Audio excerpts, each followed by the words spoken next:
Hi, this is MikoCG, and today I will show you yet another way how to remove your default cube. Today we will use our big friend, Python. So you are asking, how can we use Python in deleting the default cube? Well, Python can actually delete objects, and we can go to here,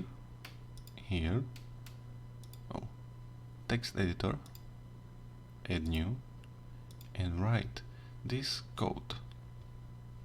Okay, right, import bpi, next line, objects is bpi dot data dot objects, and object remove objects, and here we go, cube. Actually this have to be like this, and this should be all. Now we have to simply run this, and the default cube is gone.